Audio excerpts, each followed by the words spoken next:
Saludos, bienvenidos sean al Grillo, Canal 4 Tenerife. Tiempo de tertulia en esta casa, tiempo en la que, como siempre, queremos abordar temas que le atañen directamente, temas que le enojan, que le enfadan o temas que le placen. Me da la impresión de que vamos a seguir hablando de la clase política un rato largo. Tendido, no sé, porque estamos sentados, pero un rato seguramente de manera controvertida, puesto que seguimos hablando de la encuesta del sí, que sitúa a Podemos como segunda fuerza política y que sitúa al Partido Socialista en la tercera plaza. Partido Popular, que sigue al frente de la intención de voto, de la simpatía, entre comillas, de la expresión electoral de los españoles. En segundo lugar, Podemos, que ha venido para quedarse. Y en tercera plaza el Partido Socialista Obrero Español. Pero antes de entrar en materias, digamos, más áridas, más profundas, de mayor calado, procedemos a saludar a nuestros invitados y también a poner algún tema, yo diría que un poco de regado, con un poco aderezado, con un poco de mojo y de pimienta. Saludamos a nuestros invitados en el día de hoy, aquí en El Grillo. Como decimos, Canal 4 Tenerife, Benito Codina, presidente insular del Centro Canario Nacionalista, bienvenido. Bien hallado, muchas gracias. Carlos Tarife, Partido Popular, gracias por estar con nosotros. Muchas gracias. José Alberto Díaz Esteban, Coalición Canaria, muchas gracias. ¿Qué tal? Agustín Herrera, Partido Socialista, muchas gracias.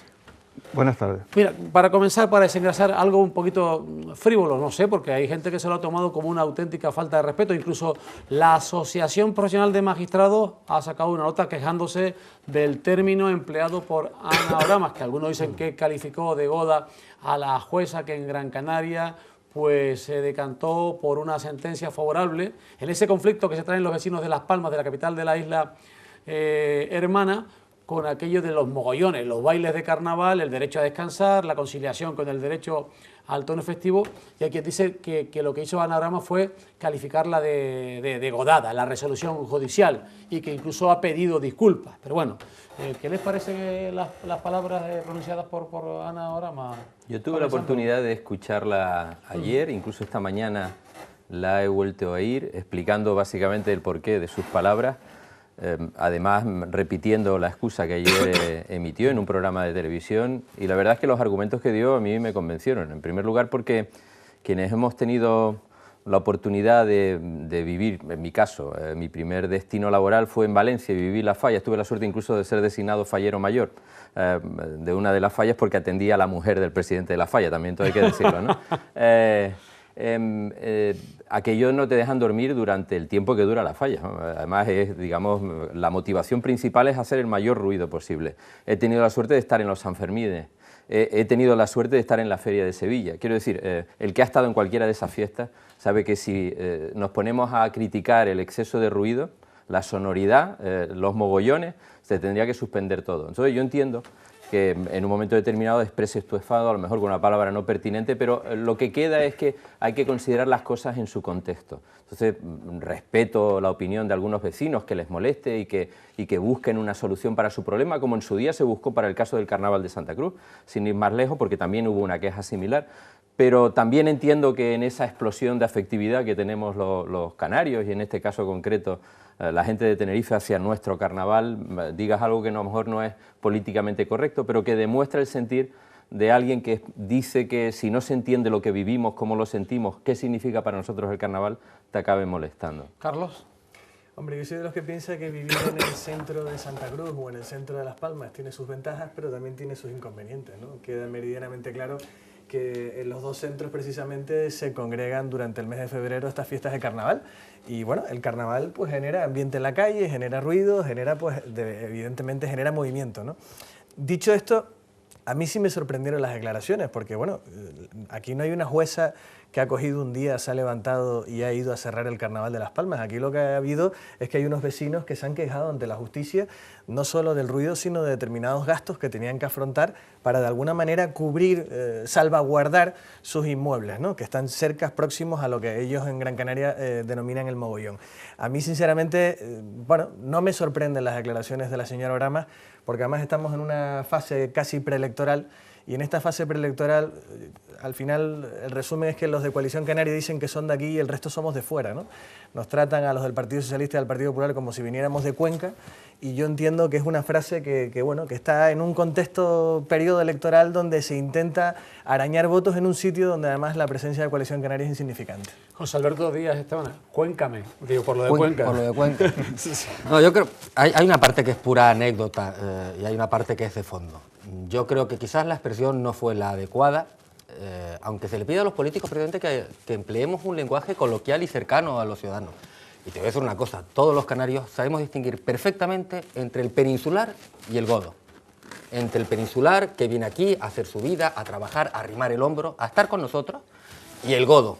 Es más, te voy a decir más, hay algunos godos nacidos en Canarias que actúan con esa actitud prepotente, de superioridad, de creer que el canario pues, es poco menos que un mindundi condenado al atraso. Y yo creo que hay actitudes godas que efectivamente son las de no entender nuestra idiosincrasia, nuestra forma de ser, nuestra forma de expresarnos. Y en ese sentido contextualizo las palabras de Aniora Mas. Insisto, puede haber sido desafortunado por ser quien es, una diputada, en el término, pero en el fondo es eso, no saber comprender, y a nadie se le ocurriría efectivamente suspender los Sanfermines, las fallas, la Semana Grande en Bilbao, no sé, la Feria de Abril, por exceso de ruido. Lo que hay que buscar es precisamente ese entendimiento. Y también tengo que decir algo, creo que provocó un revulsivo porque estaba absolutamente estancado con una suspensión a punto de empezar la fecha de los carnavales y de pronto, no sé si causa de esto, pero lo cierto es que fue a posteriori, se convoca una reunión, la jueza se sienta con ambas partes, con el ayuntamiento, que había tenido cierta inacción, el Ayuntamiento de Las Palmas, al afrontar una situación que efectivamente venía de una denuncia de muchos meses atrás, y los propios vecinos, y parece que han alcanzado un principio de acuerdo. Para algo habrá valido la situación. Agustín. Bueno, yo me alegro de que efectivamente hayan llegado a un acuerdo los vecinos, porque efectivamente, realmente yo creo que ha habido una inacción por parte del ayuntamiento para solucionar un problema que tenían ahí en el carnaval. Efectivamente, yo no voy a seguir nombrando fiestas populares de toda España como se ha nombrado el resto de tertulianos, pero realmente en todas las fiestas importantes hay ruidos, hay molestias para los vecinos y, bueno, algunos vecinos pues pagan más que otros esos ruidos, ¿no? Pero realmente, y luego el término que ha utilizado Aniora Mas, pues, hombre, no ha sido afortunado, pero bueno, ya es un término que todo el mundo aquí en Canarias sabe lo que significa y, bueno, yo estoy con José Alberto en que, bueno, que hay canarios que actúan como si fueran godos.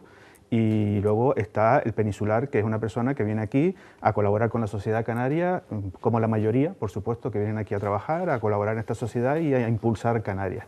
Yo, sinceramente, no estoy de acuerdo con la expresión, porque me parece que, bueno, que no era necesario, pero bueno, realmente Aniora Mas ha suscitado un tema que, como se ha arreglado y ya han llegado a acuerdos y demás, pues bueno, afortunado sea el tema y a disfrutar de los carnavales, que de eso se trata.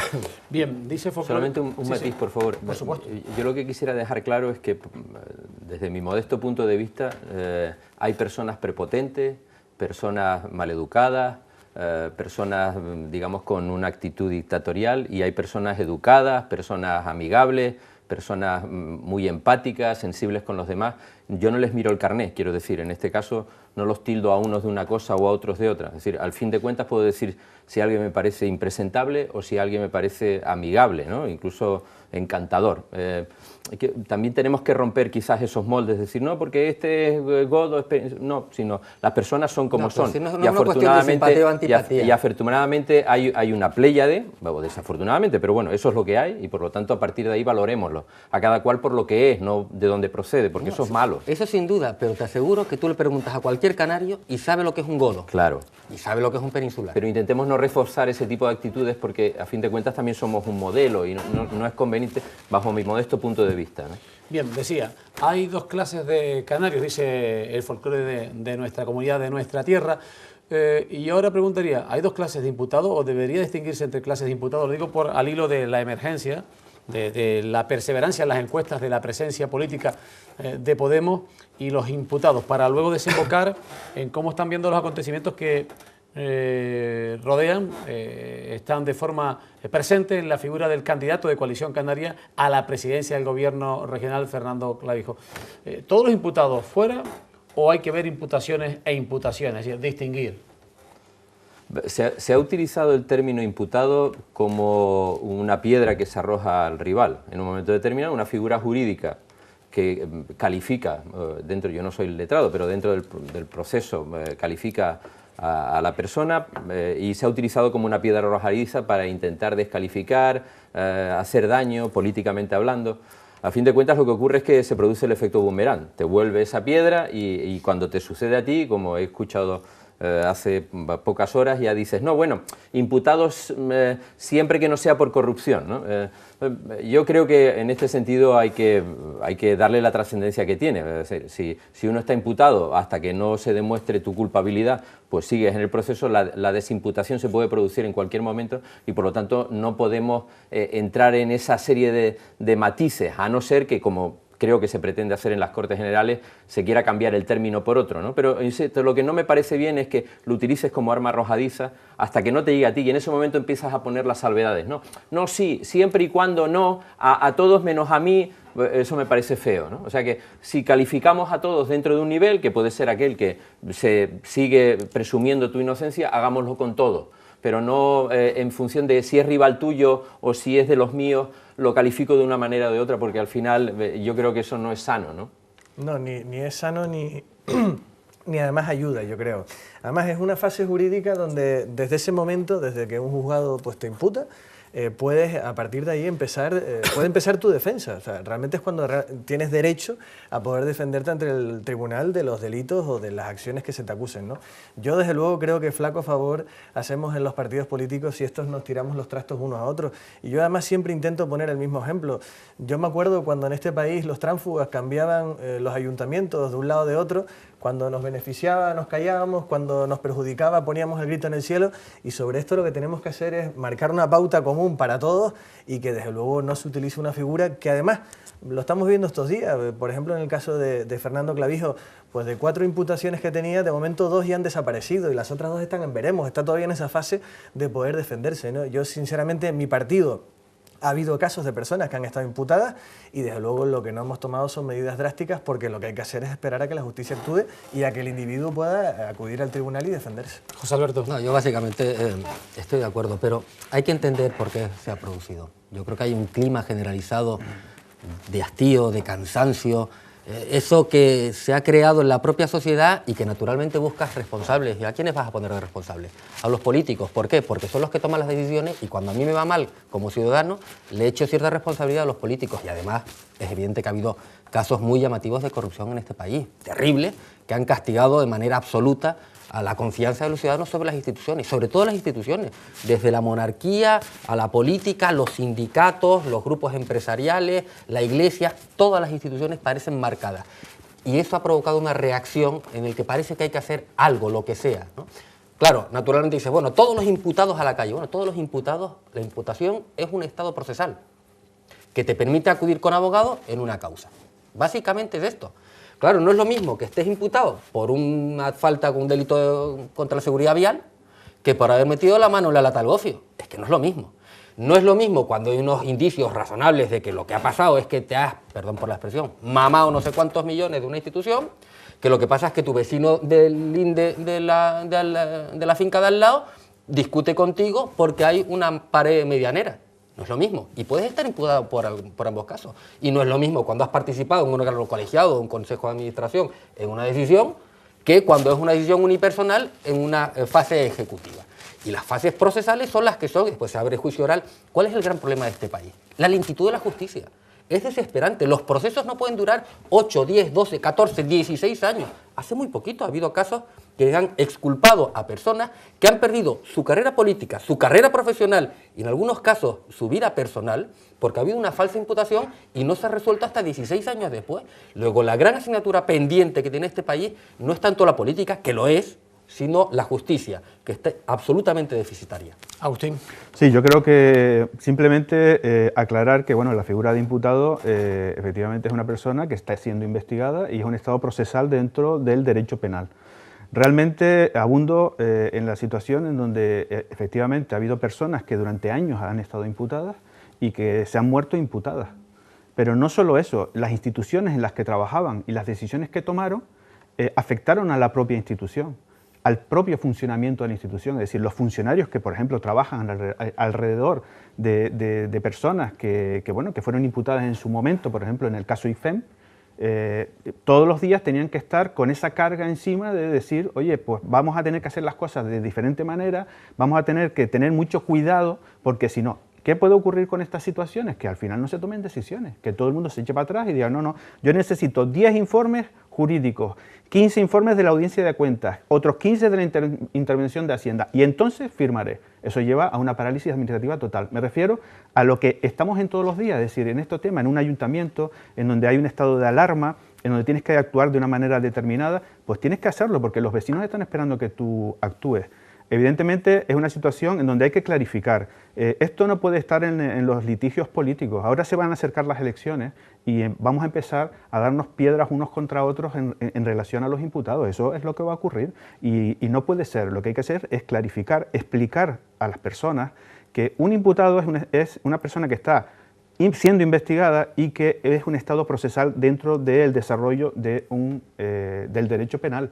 Y nada más, y esa es la situación. Cuando esa persona sea abierto su juicio oral y sea condenado, tendrá todavía la capacidad de poder recurrir a instancias superiores y cuando ya se le acuse, será culpable, porque la justicia lo ha dicho. ¿Caso Corredor se desinfla con estas dos causas a las que se le ha rebajado la imputación a Fernando Clavijo?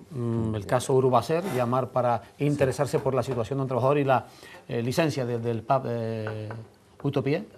Yo entiendo que no, porque son hechos distintos, ¿no? Una cosa es lo que tenga que ver con unas posibles subvenciones otorgadas de manera irregular y otra es la que tenga que ver con un trato de favor hacia un vecino o hacia un establecimiento, hacia un negocio, ¿no? Son cosas distintas. Evidentemente, si el juez ha entendido, a partir precisamente de la investigación de la que se habla, que no hay hecho causable, me parece muy bien que se desimpute, pero no podemos meter todo en el mismo paquete, pues si no solamente habría una imputación, si son distintas es porque hay sucesos distintos que hay que investigar. O sea que no considero ni que sea algo peor ni que sea mejor, como si en un momento determinado dentro del proceso de investigación considera que hay que imputar por otra cosa, precisamente será porque quiere investigar acerca de ello y quiere que la otra persona se defienda en función de lo que ha aparecido, o sea que no se le tiene que dar más causa e incido en el hecho que se ha apuntado antes, claramente condicionante de todo este tipo de cosas, que es la lentitud de la justicia. Si esto se resolviera con rapidez, primero, daría más garantías incluso a los ciudadanos, ¿no? Que dirían, oye, pues esto funciona, ya sé si este señor es corrupto o no es corrupto, es culpable o es inocente, e incluso a los propios imputados, porque a fin de cuentas no tendrían que estar con esa espada de Damocles durante tanto tiempo. ¿Se desinfla el caso Corredor, Carlos?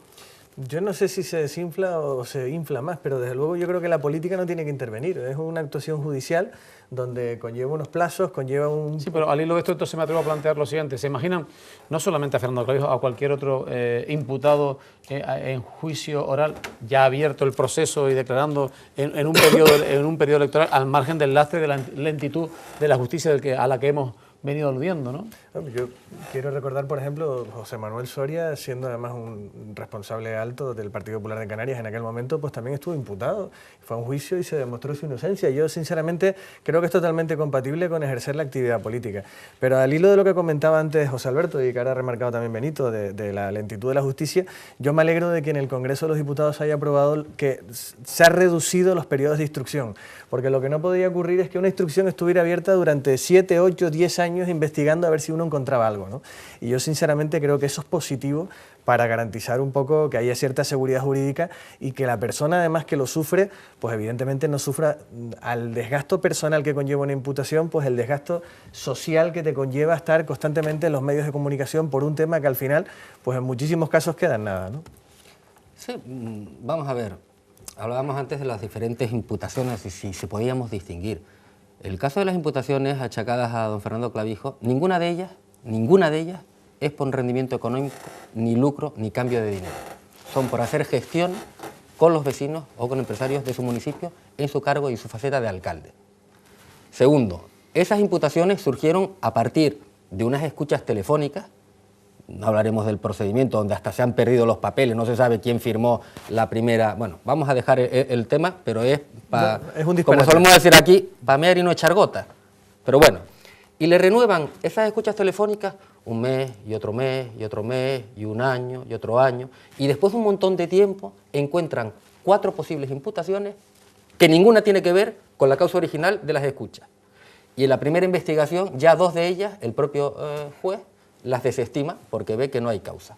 Hombre, si esto no es irse desinflando, que venga Dios y lo vea. Yo, de todas maneras, lo que sí alabo de Fernando Clavijo es que ha tenido una actitud ejemplar en la transparencia y en dar cuenta desde el minuto 1. Es decir, lo primero que hizo fue dar toda la información a los medios de comunicación y al propio juzgado e incluso pedir que se adelantase sus declaraciones desde el absoluto convencimiento de que no tiene nada que ocultar. Y por lo tanto yo creo que esa es la actitud que hay que tener y lo que valoran los ciudadanos. A mí lo que me parece es que uno no quiere, pero es que hay que entrar en el tema. Uno no quiere atacar a la justicia porque yo respeto profundamente a la justicia, respeto profundamente las decisiones judiciales. Pero claro, cuando empiezan a trascender partes del sumario y empiezas a darte cuenta de que hay un juez que dice que es que no ha podido trabajar porque le faltaba un escáner durante 6 meses, luego te encuentras con que Presidencia de Gobierno y Justicia dice que no, que es que se le puso a disposición el escáner y un funcionario para que escanease lo que fuera necesario. Te encuentras a ver autos que se han perdido. Es decir, la sensación que a uno le da es que hay algo que no funciona y hay que solucionarlo. Y si este tema, por ejemplo, lo aderezas con lo que denunciaba el juez de Arona, el magistrado titular del juzgado de Arona, ¿no? Respecto a que había una trama policial para desacreditarle, uno como ciudadano piensa, oye, esto es un tema de envergadura, es para echarse a temblar, no se trata de sembrar alarma, de sembrar descrédito, desacreditar absolutamente a nadie, pero son argumentos preocupantes que uno consume en la condición de ciudadano de a pie, ¿no? Pero además porque tenemos una justicia que es muy garantista, es decir, la legislación nuestra es muy garantista. Entonces, teniendo esa legislación tan garantista, sí, hay una posibilidad de dilatar los plazos, de alargar, etcétera, pero lo que a uno se le pone un poco la cosa difícil es cuando empiezas a ver ese tipo de detalles, ¿no? Esas lentitudes, esos papeles que se pierden, y eso no es bueno, no es bueno, y yo no estoy de acuerdo con eso. Yo creo que lo que hay que hacer es un plan nacional para poner los juzgados al día. La oficina de justicia tiene que funcionar, y los jueces tienen que poder impulsar los sumarios de manera adecuada para que comiencen y acaben.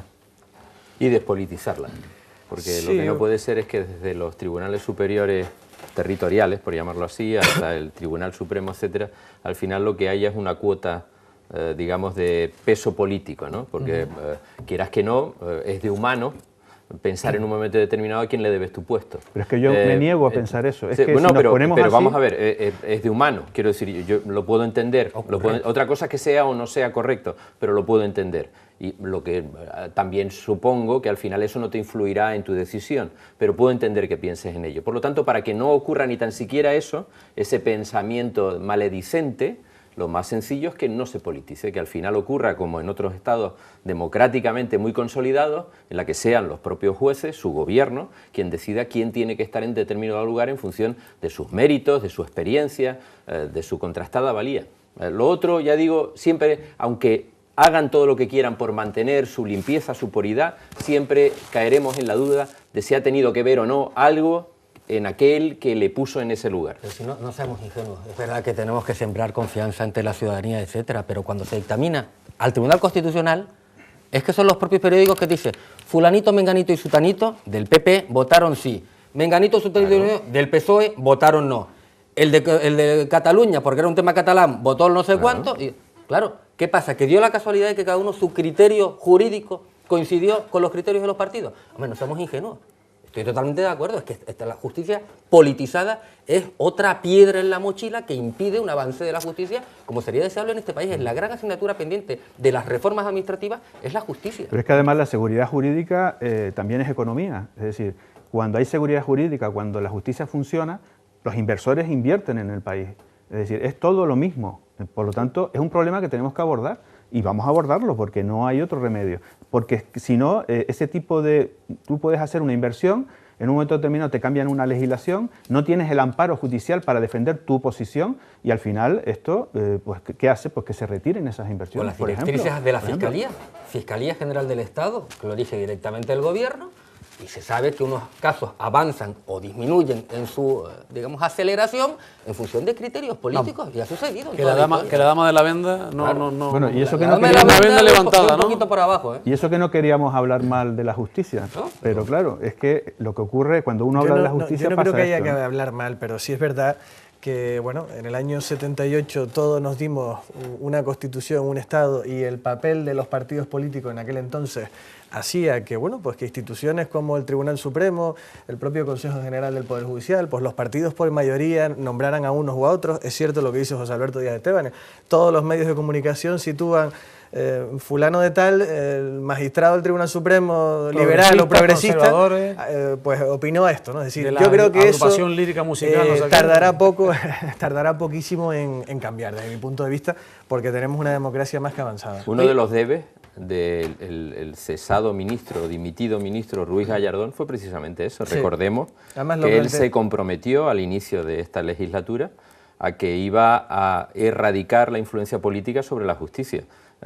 Hemos visto que no es así. Bueno, y eso es un paso fundamental porque, como se ha apuntado en la mesa, condiciona otras muchas decisiones. O sea que no creamos que al fin de cuentas eso nos puede venir bien. Nos viene mal a todos. Le podrá venir bien a unos pocos, pero nos viene mal a todos. Al hilo del asunto de las imputaciones de Marra, me gustaría conocer la opinión de nuestros contertulios hoy en El Grillo, Canal 4 Tenerife, televisión de todo Tenerife, de José Manuel Soria, la aludida de pasada Carlos Tarife, que el pasado fin de semana los compañeros del rotativo del periódico El Día venían a decirles: primero que nada, yo exhorto, animo a Fernando Clavijo a tirar para adelante con la condición de imputado, puesto que no yo he sido imputado y he resultado absuelto y sigo en política. Y otra cosa es la afirmación, otra afirmación que me llamó mucho la atención es ese aire, me pareció interpretar por mi parte, tal, igual estoy equivocado, paternalista, cuando el presidente del Partido Popular, el ministro Soria, dijo: parece que ahora en Coalición Canaria se respira algo más de madurez, de cordura, dijo. ¿Cómo ha sentado eso? ¿Es el tutelazo del señor Soria, un guiño hacia el reencuentro gubernamental? Porque además yo decía, empecé a sumar, ¿no?, unos mal pensados, en La Laguna no apoyó el PP en la calle Anagramas y todo, mira, son un guiño no me parece el Faro Teno dando por la noche. Yo debería responderte lo políticamente correcto, sí, que es, yo no me meto en las declaraciones del señor Soria, que hace lo que tiene que hacer y que califica, esto es lo políticamente correcto, que seguro que lo sufrimos, y otra, lo que, digamos, a nivel de callo, de que gente que le gusta la política ve, ¿no? El señor Soria sabe que no va a haber mayorías absolutas. Todos los partidos diremos que vamos a ganar y riqui raca y cantamos el zumbarraca, vale, muy bien. No va a haber mayorías absolutas, va a ser necesario pacto. Y el pacto tiene una componente política y una componente personal. Y evidentemente hay personas que queman puentes y hay personas con las que se puede llegar a acuerdos, incluso desde una misma ideología política. Yo he tenido ambos casos con otras fuerzas políticas, conocer personas de un partido con el que es muy fácil entenderse y otra persona de ese mismo partido con el que sería imposible. Mira, mi primera experiencia política en el Ayuntamiento de Santa Cruz fue un pacto entre Coalición Canaria y el Partido Popular. En una primera etapa estaba Guillermo Guigú, presidente del Partido Popular. Bueno, después ha pasado por el PNC, por Ciudadanos de Santa Cruz y por 3 o 4 casetas más, ¿no? Pero en aquel momento era el cabeza de lista del Partido Popular. Bueno, se hacía absolutamente irrespirable gobernar en Santa Cruz por una actitud personal. Hubo una salida en aquel momento, digamos, airosa, y el propio Partido Popular reconocía que aquello no era manera de encauzarlo, lo sacaron de allí, se fue al gobierno, después tomó otros derroteros, y esa legislatura funcionó, yo creo que razonablemente bien, una legislatura muy complicada, del 95 al 99, salíamos de una crisis económica muy dura, se llamaba de la quiebra técnica. Te quiero decir con esto que a veces las actitudes personales facilitan o dificultan los acuerdos, y yo creo que esas personas, las que sean inteligentes, pondrán en una tesitura donde no va a haber mayorías absolutas a personas con capacidad de llegar a acuerdos, o si no, estarán condenados a morir de éxito en el banquillo de la oposición. Yo creo que los acuerdos, yo solamente he estado en un acuerdo, que fue el último que se firmó en el acuerdo de Santa Cruz con PSOE Coalición Canaria. Estuve en la cocina de ese acuerdo y sinceramente yo creo que ahí se llegó a un acuerdo porque se llegó a establecer qué era lo prioritario que había que hacer en Santa Cruz, qué era lo que había que retrasar, que había que liberar a Santa Cruz de todo este tema judicial que rodea, que impide el desarrollo, por ejemplo, en Santa Cruz, es el único acuerdo en el que yo he estado. Tampoco tengo tanta experiencia en política, pero en ese acuerdo yo las conclusiones que saqué fue que hay que ponerlo en un papel y cumplirlo. Y yo ahora mismo creo, por lo menos lo tengo muy claro, que tal como está la situación política en este momento, en donde hay resultados impredecibles, yo creo que lo importante es llegar a un acuerdo, pero con los ciudadanos, y cumplir con las expectativas que tienen los ciudadanos con respecto a los políticos. Los ciudadanos están esperando que los políticos resuelvan sus problemas, y yo creo que eso es lo que hay que hacer. Porque yo el único acuerdo... Yo creo que los ciudadanos, Agustín, tienen un cabreo con los políticos descomunal, monumental. Sí, sí. Y con razón, además. Por supuesto, porque es que no se les está resolviendo sus problemas. Entonces, bueno, pues se está parcheando en algunas ocasiones. También, efectivamente, estamos en una situación de crisis donde los presupuestos públicos pues, han sido recortados, etcétera, etcétera. Pero, hombre, evidentemente la gente lo está pasando muy mal, y es normal que estén enfadados. Es normal. Yo como tengo una situación de negociación todos los días, en mi casa, en el trabajo, con mis hijos, que a fin de cuentas tampoco se diferencia del otro, quiero decir, se trata de saber ceder y de mantenerte firme en determinadas posiciones, pero no irreductible.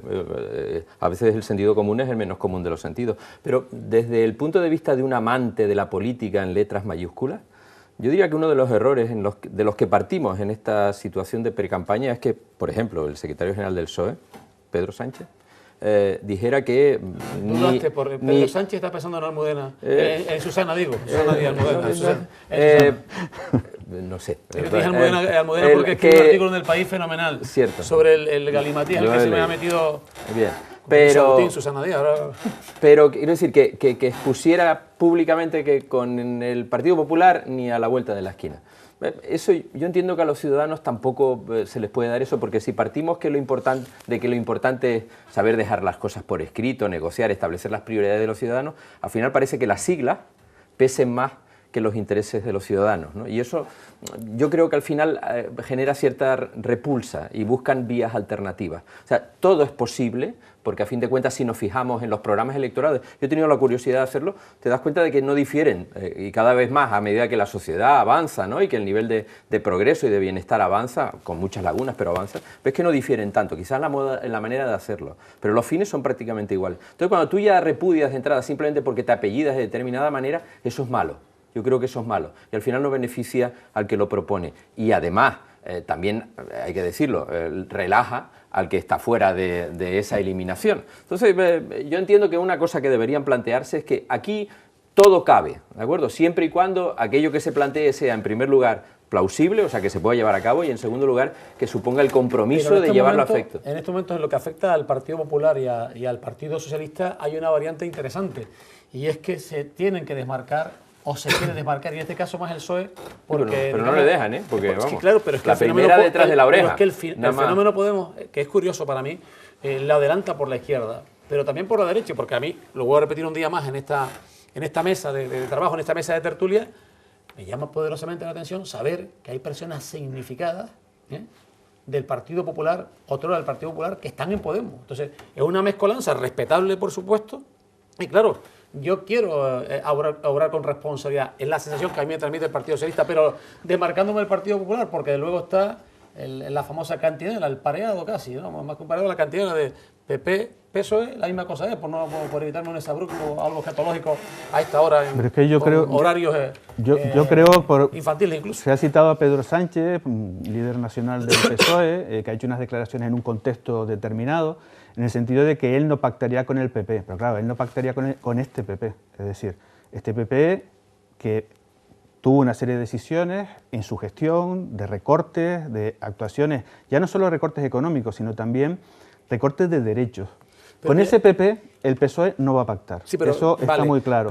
Y el único que va a pactar es con la ciudadanía, nada más. Pero mira, yo por ejemplo, cerquita de aquí, Granadilla, están encantados de la vida, Partido Socialista con Jaime González y Esteban González. Pero es que es muy fácil entenderse, es muy fácil. Están encantados. Es más fácil entenderse con Esteban. En La Palma hay las cuadernas del Partido Socialista se crujen, de manera manifiesta y muy perceptible a todos los pabellones auditivos, porque hicieron una moción de censura, gobierna el Partido Popular y el Partido Socialista, o la franquicia, como queráis llamarlo, del Partido Socialista en La Palma, y están encantados de la vida, por lo menos los dos partidos políticos. ¿Sabes qué tienen en común todos esos casos? Que han sido para echar a otro.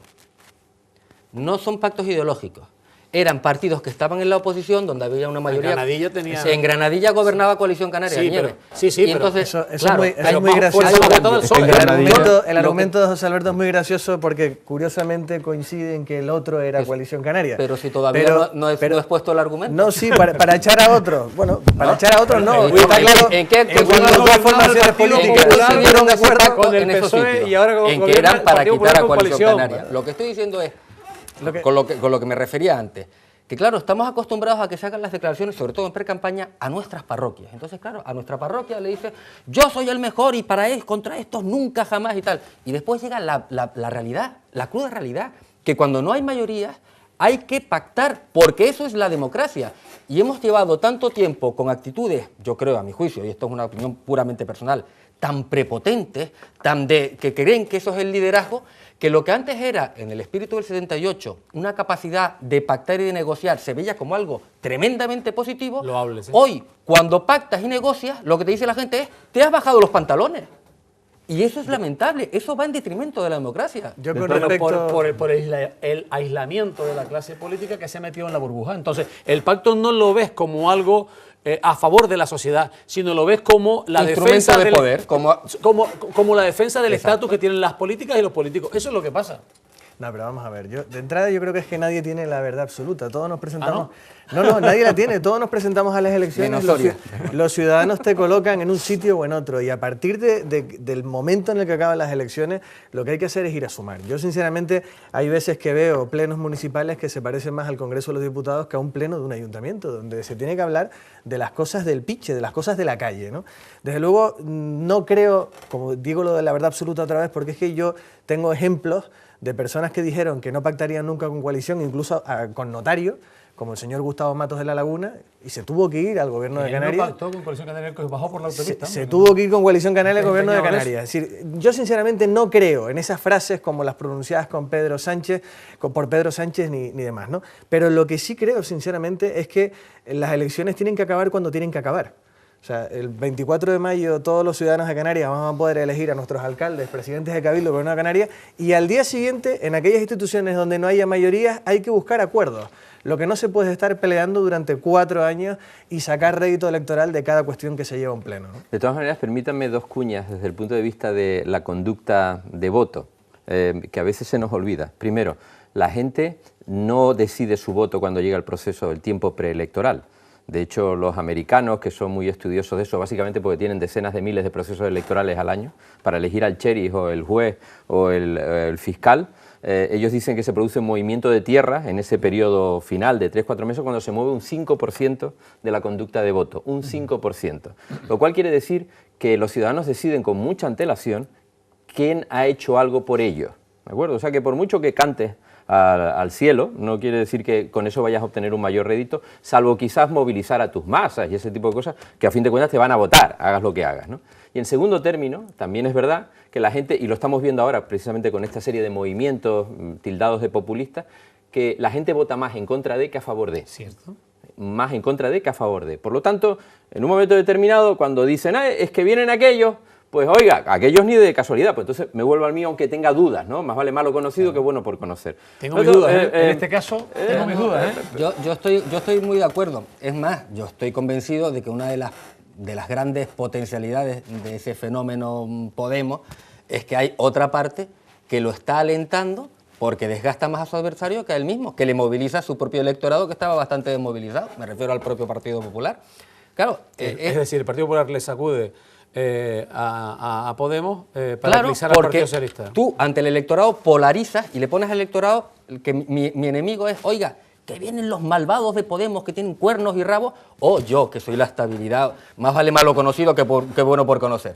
Y eso moviliza a tu propio electorado, que al final es de donde es, viene del PP, y en un porcentaje muy pequeñito se va a movilizar a esa parte. Y por otra parte, Podemos ha sabido efectivamente capitalizar ese voto del cabreo y ese voto de el en contra de, que es el que se ha Benito, pero el problema va a ser cuando tengan que decir y a favor de, porque las próximas elecciones serán municipales, y Sí, tienen que tener cara y rostro y decir da la casualidad aquí, y aquí, y que aquí. los cuatro contertulios, las cuatro personas que me acompañan hoy son fontaneros de la política, en el buen sentido, están en cocina. Es decir, Carlos Tarife es parte de la maquinaria del Partido Popular. Benito Codina es un hombre que se ha chupado los partidos y, en el centro canonisalista por dentro.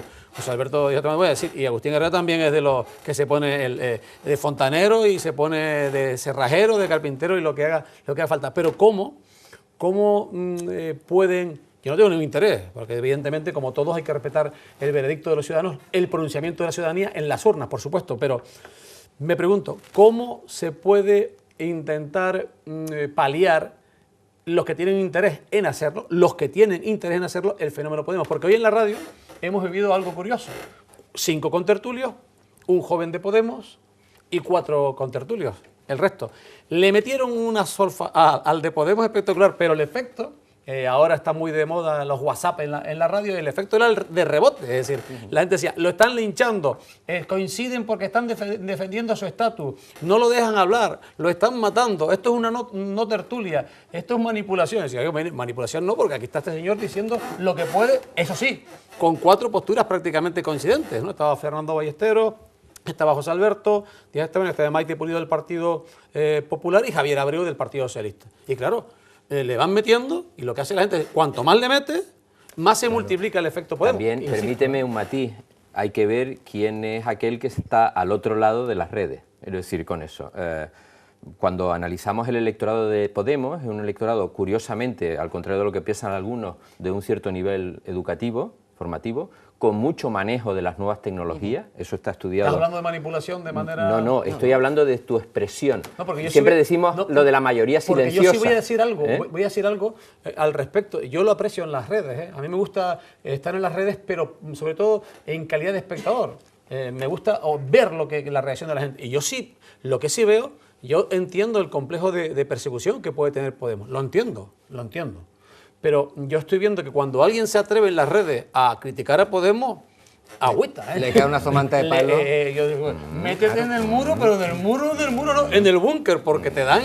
Pero porque y yo saludo lo decía todo esta lo que mañana sea bueno también. y revitalizante para la democracia, ¿no? Pero sí, claro que es legítimo y es bueno y que aparezcan todas las opciones que sean necesarias. Lo que pasa es que Podemos surge en ese fenómeno del cabreo y con una piel muy fina, donde ellos, para dar leñazos al adversario, pueden utilizar todos los epítetos y todos los calificativos estupendamente. Pero como me ataquen a mí, es que se coaligan. Y claro, ya están no en un periodo externo, no, están jugando en primera división. Son opción real de gobierno. Y amigo, cuando eres opción real de gobierno, tienes que saber que tienes que poner tus propuestas concretas. No me cuentes cuentos chinos, un señor con una coleta en Madrid, que viva la clase trabajadora y arriba los parias de la tierra. No. Mañana y pasado mañana, ¿cómo vas a arreglar este problema que tengo? Y el del taxi, y el fontanero, y el carnicero, y la luz, Pero y el agua. lo ha hecho tan mal la clase dirigente que la gente en sí está diciendo, mira, me da igual, Me da prefiero igual, esto, claro.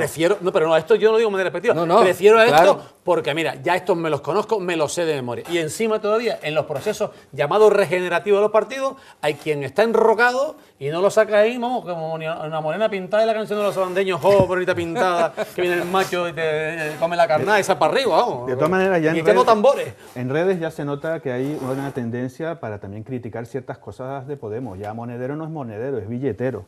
Entonces, es decir, bueno, que son ya, ocurrencias, ¿no? Sí, son ocurrencias, pero ya está viéndose también un cambio. Y también tenemos el ejemplo de Syriza. Hombre, Syriza, que Pablo Iglesias hizo la foto con el líder de Syriza, resulta que su primera, un pacto con un partido nacionalista de derecha, xenófobo. Uno busca una foto y siempre. homófobo. Y Rajoy corriendo a ver a Obama para sacarse la foto. Y luego lo del gobierno que ha formado.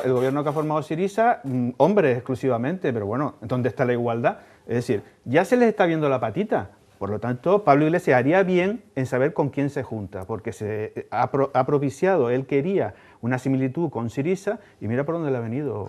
De todas maneras, yo siempre le agradeceré a ese movimiento que ha sacudido las bases de los partidos políticos, digamos, más consolidados, Los ¿no? tradicionales que dicen ahora. Sí, yo creo que esa Yo digo, serie de Meneíto tradicionales de la ONS. viene bien porque yo cuando a mí me dicen lo de la regeneración, yo no creo que la regeneración tenga que ser generacional, porque históricamente todas las civilizaciones han sido lideradas por personas con experiencia, con conocimiento, y eso no te lo da la universidad o la escuela del saber, te lo da precisamente los años que has vivido sobre esta magnífica tierra. Sino hablo de algo de lo que ellos comentan, la casta, y es la no profesionalización de la política, el no entender la política como un llegar y nunca más volver a salir de ella, el no considerar la política como un medio, como un modus vivendi de riqueza personal. Es decir, en ese sentido yo siempre se lo agradeceré, porque ya digo, ha hecho temblar las bases. Es verdad, y ha dado esa sacudida, pero de lo que salía esta mañana, y por eso había surgido la polémica, es porque anunciaban lo llamaban un frente popular de izquierdas, un lenguaje muy guerra civilista que a mí no me gusta nada. Entonces anunciaban la confluencia de un montón de Santa fuerzas Cruz, políticas, precisamente, vamos a recordar, pero en Santa Cruz decían que van a concurrir que Podemos, dices, bueno, y la sangre Izquierda fresca Unida, es esta, o sea, un montón los de verdes, gente claro, que ya se ha presentado otras 20 veces y ha perdido, ahora se suma al carro de Podemos para volver eso a ganar. produce las contradicciones que antes decíamos, pero yo voy a la base, a la génesis del discurso. A mí me parece bien, quiero decir que a fin de cuentas la gente entienda que a la política se viene para estar un tiempo, para intentar aportar lo poco mucho que sepas, ¿no? Y luego vuelves a tu profesión sin ningún por eso género se de dice problema. que se puede estar Pero de ya acuerdo en el cuando- diagnóstico y no en el tratamiento. Claro, el problema es cuando contradices tus acertos, ¿no? Que al final, claro, que quedas con, dicho pronto y claro, con el culo al aire. Entonces, esa es la gran dificultad que conlleva solamente criticar destructivamente, porque a veces no definimos bien el término, creemos que criticar es cargarte todo lo que hay. No, perdona, hay una crítica constructiva, es decir, y no lo he escuchado, todavía, por ejemplo, a estos movimientos no he escuchado una sola crítica constructiva, o sea, no hay nada bien hecho, y yo hasta de mi peor enemigo siempre seré capaz de sacar algo bueno, algo que en un momento determinado, aunque sea por inspiración divina, ha sido capaz de hacer bien. Eso último que has dicho yo creo que es una gran realidad.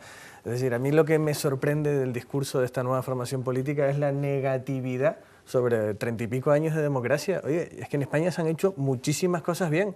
El Partido Socialista cuando estaba gobernando ha hecho muchísimas cosas bien. Y Coalición Canaria cuando estaba gobernando también las ha hecho. Así que a mí me duelen prendas decirlo. De la crisis. Yo creo que la sí, democracia... pero lo que no la podemos... democracia, mira, la democracia, perdona Carlos, mucha gente la concibe como, digamos que el régimen de la libertad. Primero el estómago y luego la libertad, o al mismo tiempo el estómago, las necesidades básicas de la gente y las libertades. Entonces funciona el sistema. Pero cuando la gente no tiene para qué llevarse a la nevera y llevarse al caldero, sí, pero lo que entonces, y hay carencia, pero... entonces el cabreo, no me hable de libertad, caen los regímenes más votados, los partidos más votados caen. Juan Carlos, ¿Te pero acuerdas, que no... perdona, para que no se me olvide, ¿te acuerdas del famoso politólogo James Carville, aquel que dijo es la economía estúpido, que llevó precisamente a que Bill Clinton fuera presidente? Bueno, pues ese señor, en una conferencia en la que tuve oportunidad de asistir, dijo una frase que se me ha quedado grabada. Y es decir, comentar que la gente es egoísta es un error, no pensarlo es un error mayor. Por lo tanto, la gente siempre en primer término piensa en base a yo mime conmigo, o sea, mí y mi entorno, ¿no? Siendo verdad lo que dice Juan Carlos, que es primero el estómago y después la cabeza, fíjate que las recetas que dan no son de estómago, son ideológicas. Es decir, usted lo está pasando mal, hay una crisis económica terrible, hemos sido castigados en lo social, la educación, la sanidad, todo eso. Y dice, ¿y cuál es su receta? Arriba parias de la tierra, lucha del obrero. Oiga, no, dígame concretamente, ¿qué va a hacer con la deuda? No, impago de la deuda. Mire, esto ya se están echando para atrás. Esa receta, fuera. ¿Qué más van a hacer? No, vamos a dar que baje la edad de jubilación y vamos a dar a subir el salario. Mire, es que no da el dinero y como no ha hecho lo del impago de la deuda, no tiene recursos. Esa tampoco nos vale. ¿Qué más? Y ya van desdiciéndose de los pasos que tienen que ver con el estómago y se quedan con la receta puramente ideológica, al más puro estilo chavista, que es lo que a mí me preocupa. Por eso yo digo, yo en el diagnóstico, con la gente de Podemos, coincido en un altísimo porcentaje. Creo que tienen mucha razón en cómo surge. Ahora, en el tratamiento, yo no pongo mi destino en sus manos, pero ni harto grifa. En este momento la mayor preocupación, programa. en este momento hemos hablado de la encuesta del CIS, pero no hemos hablado de los votos de los partidos, pero no hemos hablado de lo que preocupa realmente a los ciudadanos. La primera preocupación es todo el tema económico, la crisis y el paro. Eso es lo que preocupa a los ciudadanos y lo ponen en primer lugar. Y no estoy de acuerdo En este momento es cuando hay que hacer más política que nunca, porque esto no es un tema económico exclusivamente. Ahora hay que hacer política y cambiar un modelo. ¿A qué llamas política? Política es redistribuir la riqueza. Estamos viviendo en Canarias una desigualdad absoluta, en España una desigualdad absoluta. Es el momento de la política, es el momento de que no haya amnistías fiscales, es el momento de que paguen más los que más ganan, es el momento de garantizar derechos básicos como es la sanidad, la educación pública. Pero es que ese es uno de los pilares del y no discurso. estoy dando un mitin, Ese- no estoy dando un no, mitin. pero ese es uno de los pilares del discurso. Ustedes no le han metido mano, sino a los que menos tienen, nos han dejado con menos a los que menos teníamos, y sin embargo han blindado, pero lo que no podemos- pero han blindado a los poderosos. Pero no se soluciona La gente no tiene una pagando la situación de deuda. agravio de la clase política, a la que llaman casta, se ha quedado en un estatus inmunizados absolutamente de todo, y encima a mí me han depauperado. Yo trabajo por X horas en un contrato marcado por la precariedad, un ambiente de precariedad laboral, claro, por la reforma laboral y por los ajustes, por lo que fuera necesario, el patriotismo, las políticas equivocadas o acertadas del Partido Popular con mayoría absoluta, pero a mí, como estoy reventado, ya me da igual todo. Y prácticamente es, para lo que me queda en el convento, que se jeringue lo que están dentro. Ese es un planteamiento. Mire, vamos a parar aquí, no perdemos el hilo argumental. Escuchamos, conocemos las buenas ofertas de los amigos anunciantes de Canal 4 Tenerife y volvemos con la segunda parte del Grillo. Gracias.